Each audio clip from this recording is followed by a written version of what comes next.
नमस्कार दोस्तों, welcome back. आप देख रहे हैं कॉफी विद सुबीर जैन। दोस्तों, आज एक पॉइंट है जिसके ऊपर मैं आपका ध्यान लेकर आना चाहता हूँ कि पप्पू का ऐसा षड्यंत्र है, जो ये बना रहा है और इतना भयंकर षड्यंत्र है कि जिसको समझने की ज़रूरत है 2024 के इलेक्शन से पहले। और इन्होंने यही काम 2004 में भी किया था। अब आपको 2004 का जो इलेक्शंस है, जो वाजपेयी जी हार गए थे, वो आपको याद होगा। वो परिणाम वाले दिन ऐसा झटका पूरे देश को लगा था, जो ना तो आप भूल सकते हो, ना मैं भूल सकता हूँ। हम सबको ये लगता था कि वाजपेयी जी ही जीतेंगे, लेकिन वो हार गए। इतना काम करने के बाद भी। और 10 साल हमने काला टाइम देखा है कांग्रेस का, रिमोट कंट्रोल की सरकार, और ये पोल डांसर ने सारे देश को पोल के ऊपर नचा के रख दिया था।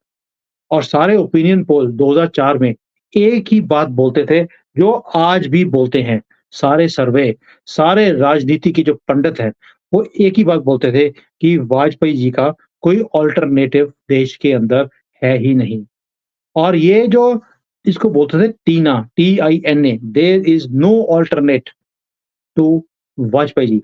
और ये ऐसा फैक्टर की बात करते थे कि एक ही ये सभी ने एक ही बात बोलनी शुरू कर दी थी, वाजपेयी जी ही जीत कर निश्चित तौर पर आएँगे। अब आप इसको कंपेयर कीजिए आज के टाइम के साथ। आज भी एक ही बात बोलते हैं, मोदी के खिलाफ किसी की औकात नहीं है खड़े होने की। मोदी के खिलाफ कोई अल्टरनेट नहीं है। विपक्ष के पास कोई आदमी नहीं है, चेहरा नहीं है। ये आपस में लड़े हुए हैं। यही सारी बातें 2004 में भी इन्होंने करी थी। इसके साथ-साथ एक काम और किया था। वाजपेयी जी के खिलाफ इन्होंने कोई ना कोई फेक एजेंडे चलाने शुरू कर दिए थे, तहलका न्यूज़पेपर के थ्रू, जिसका खुलासा अभी हुआ है कि उन्हें ये काम करने के लिए बोला गया था, जबकि ऐसी कोई बात हुई ही नहीं थी कि वाजपेयी जी ने पैसे खाए थे या हमारी आर्मी के लोगों ने पैसे खाए थे। अब इन्होंने और एलिगेशन लगाए थे कांग्रेस की तरफ से। अभी आज की डेट पे भी वही स्टोरी दोबारा चल रही है। कभी बोलेंगे कि ये राफेल में पैसे खा लिए, कभी अदानी से खा लिए। और सेकंडली एक तरफ तो करप्शन का मोदी के ऊपर एलिगेशन लगा दिया। दूसरी तरफ एक काम और किया, और वो काम ये है कि मीडिया में एक ही बात है, आएगा तो मोदी ही। ये बार-बार बोला जाता है कि अब इनको हराना मुश्किल है। अब होता क्या है, इस निश्चिंता के कारण एक ऐसी हवा चलती है, जो 2004 में भी 4 में भी चली, कि जो मिडल क्लास का जो वोटर्स है, वही जाता है वोट डालने के लिए। वो वोट देने निकला ही नहीं। और सोनिया गांधी एक चुनाव जीत गई 2004 के अंदर। यही गलती वाजपेयी जी के टाइम पे हुई थी, वही गलती इस बार दोबारा से होने के पूरे चांसेस हैं। उस वक़्त सोनिया की जो ये जीत थी, इससे इसका एक ही निचोड़ निकला था कि सामान्य वोटर्स बाहर निकला नहीं। और सोनिया गांधी जानती थी कि ये आलसी लोग होते हैं। अगर इन्हें पता लग जाए कि भई हमारा नेता जीतने वाला है, वो बाहर निकलता ही नहीं है, और इसलिए इन्होंने एक ऐसी हवा निकाली बाहर कि भई आपको बाहर निकलने की ज़रूरत ही नहीं है, आपका नेता तो जीता पड़ा है। और यही काम ये अभी भी कर रहे हैं मोदी जी के लिए। अब मुझे बताइए, अब एक और चीज़ है, इनकी चालें समझिए आप राहुल गांधी की, फिर आप समझ जाएँगे कि रणनीति इनकी क्या है। पहले इन्होंने बोला कि वाराणसी में प्रियंका वाड्रा वो खुद चुनाव लड़ेंगी मोदी के खिलाफ। ये इन्होंने खबर को फैला दिया। फिर जिस दिन मोदी जी का रोड शो था वाराणसी में, उससे 1 दिन पहले प्रियंका के पीछे हटने की घोषणा कांग्रेस ने कर दी। और ये दिखा दिया कि कांग्रेस मोदी से डरी हुई है, और एक ऐसा संदेश दिया वोटर्स को कि आएगा तो मोदी ही। अब ये क्या हुआ? इसके साथ-साथ इन्होंने क्या किया, जो पिछली बारी इनका जो नेता हारा था, अजय राय, उसको खड़ा कर दिया मोदी के खिलाफ, उसकी घोषणा कर दी।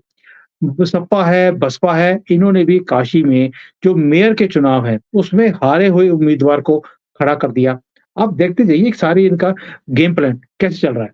और जो मोदी विरोधी पत्रकार हैं, वो संजीव श्रीवास्तव हो, नलिनी सिंह हो, नीरजा चौधरी हो, या जो कांग्रेस के समर्थन के लोग हैं, सुमन रमन जैसे, ये अचानक एक ही बात बोल रहे हैं, मोदी की जीत तय है। और इसका इंडिकेशन उन्होंने बार-बार अपने वीडियोज़ में देना शुरू कर दिया। और जो कांग्रेस के भी वरिष्ठ नेता हैं और जो गांधी परिवार के करीबी हैं, सैम पित्रोदा, उन्होंने भी पी चिदम्बरम की फ़ेवर में बोलने वाले लोग, इन्होंने भी बोलना शुरू कर दिया कि भई प्रियंका गांधी को पीछे हटने की सलाह देनी शुरू कर दी और उसे पीछे हटने के लिए बोल दिया और साथ में स्टेटमेंट भी देनी शुरू कर दिए कि भई हम पीछे हट रहे हैं और इसके लिए कोई और कॉन्स्टिट्यूएंसी चूज़ की जाएगी। यानी कि ये संदेश देने की कोशिश कर रहे हैं कि प्रियंका और कांग्रेस मोदी से डरी हुई है क्योंकि मोदी ने जीत कर आना ही है। अब सवाल ये है कि क्या ये सब कुछ अचानक अपने आप हो रहा है या फिर कोई योजना के तहत ये सारे जो चुनावी रणनीति है, उसका ये पार्ट है, ताकि जो वोटर्स है, वो खुश हो जाए और वो खुशी-खुशी में वोट देने जाए ही नहीं। क्या ये वो प्लान नहीं है जो 2004 में भी ये सफल हो गए थे और ये प्लान सोनिया गांधी का खुद का बनाया हुआ था। पप्पू के तो बस की बात नहीं है प्लान्स को बनाना, ये सोनिया की चाल थी। अब याद रखिए, जो वाजपेयी थे, वो इसलिए नहीं हारे थे कि वो पॉपुलर नहीं थे, बल्कि वो इसलिए हारे थे कि जो मिडल क्लास वोटर है, उसको जीत निश्चित दिखी और वो छुट्टियाँ मनाने चला गया और वोट देने निकला ही नहीं। और जो मोमिन थे, उन्होंने अपना नेता चुन लिया, जिसका नाम था सोनिया गांधी। और वो कहानी आपने सुनी होगी, जो हमने बचपन में सुनी है कि एक राजा ने अपने राज्य को अकाल से बचाने के लिए एक अनुष्ठान किया था। और एक सन्यासी ने राजा को बोला कि अगर सारी जाति जो आपकी जनजातियाँ हैं, जिसकी ये सारी जो आपकी पॉपुलेशन है कंट्री की, अगर वो सारी इसका भागीदारी बनेंगी अनुष्ठान की, तो ये अकाल खत्म हो जाएगा। तो उन्होंने कहा कि राज्य का हर व्यक्ति अगर यदि कुएँ में से 1 लोटा दूध कुएँ में 1 लोटा दूध का डालेगा, तो यहाँ पर अकाल खत्म हो जाएगा। तो राज्य में ये मैसेज पहुँचा दिया गया। अब सब लोगों ने सोचा कि सभी वहाँ पे दूध डालेंगे, मैं 1 लोटा पानी डाल देता हूँ, तो फ़र्क क्या पड़ेगा? किसी को क्या पता लगना है? और ये चीज़ सभी ने यही सोची और अल्टीमेटली हुआ क्या? कुएँ के अंदर दूध निकला ही नहीं, सिर्फ़ पानी निकला और वो अनुष्ठान विफल हो गया था। यही सोचकर कांग्रेस यही सोच पैदा भी कर रही है और ये पैदा करना भी चाहती है कि मोदी की सरकार तो निश्चित ही आएगी। फिर यदि एक आधे आदमी वहाँ पर वोट देने नहीं भी जाएगा, तो क्या फ़र्क पड़ता है? ये लोगों के दिमाग में ऑलरेडी आना शुरू कर दिया। कई लोगों से मेरी बात हुई है, वो बोलते हैं यार आएगा तो मोदी ही, आप चिंता क्यों करते हो? चिंता इसलिए है बिकॉज़ ये जो षड्यंत्र है, पप्पू का, पोल डांसर का, ये आप समझ नहीं पा रहे हो। ये ऐसा भयंकर षड्यंत्र है, जिसको आपको समझना पड़ेगा और ये भी जान लें कि मोदी की सरकार तो निश्चित तभी होगी, जब हम सब अपना-अपना वोट वहाँ पर खुद देने जाएँगे, घर से निकलेंगे और अपने दोस्तों को, परिवार वालों को, पड़ोसियों को भी साथ में लेकर जाएँगे। कहीं वो भी दूध की बजाय वो पानी का लोटा लेकर ना बैठ जाएँ कि बाकी जा रहे हैं, मुझे देने की जाने की ज़रूरत क्या है? आपको अपना-अपना 1 लोटा दूध इस यज्ञ में डालना ही पड़ेगा। अगर आप राष्ट्र के लिए ये राष्ट्र के लिए या एक कर्तव्य आपके दिमाग में है क्योंकि वोट देना भी एक देशभक्ति है, वो भी एक हमारा कर्तव्य है। मेरी बात आपको ना आज गाँठ बाँधनी पड़ेगी आपको कि भई जो 2004 में हमने गलती करी, उसके कारण 10 साल हमने काला टाइम देखा और देश हमारा कभी भी लुढ़क सकता था, फ्रेजाइल 5 में आ गए थे हम लोग।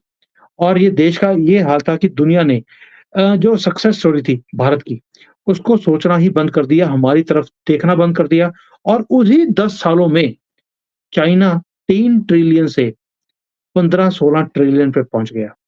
आप सोच के देखिए, जितना-जितना भारत को इन्होंने कमज़ोर किया, उतना ही इन्होंने कांग्रेस ने चाइना को शक्तिशाली बनाया और आज चाइना आँख में आँख डाल के बात करता है पूरी दुनिया के साथ। क्यों?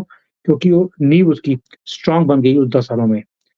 दोस्तों, ये जो षड्यंत्र है, ये इतना भयंकर है, इसको समझें और अपने आप को निश्चित करने से जो अपने दिमाग में अपने निश्चित कर लिया कि चिंता मत करो, आएगा तो मोदी ही।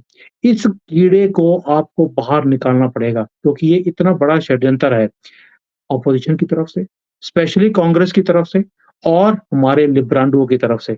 आपको राष्ट्रवादी जितने भी चैनल्स हैं, वो आपको आगाह करने के लिए लगे हुए हैं। मेरी और कितने चैनल वालों से बात होती है, सभी एक ही बात कर रहे हैं कि जो लोगों के दिमाग में ये बात आती जा रही है कि आएगा तो मोदी ही, इसे बाहर निकालने के लिए हम लोग काम कर रहे हैं और आप इस षड्यंत्र में फँस मत जाना, ये मेरी गुज़ारिश है। और अगले व्लॉग में मैं दोबारा बात करूँगा पप्पुओं के और षड्यंत्र की, जो ये रच रहे हैं या रचने वाले हैं। तब तक जय हिंद, वंदे मातरम, जय Shri Ram. Hi there. If you liked the video, please don't forget to smash the like button, subscribe to our channel, and activate the bell icon so that you receive all notifications whenever we upload a new video. Thanks for watching.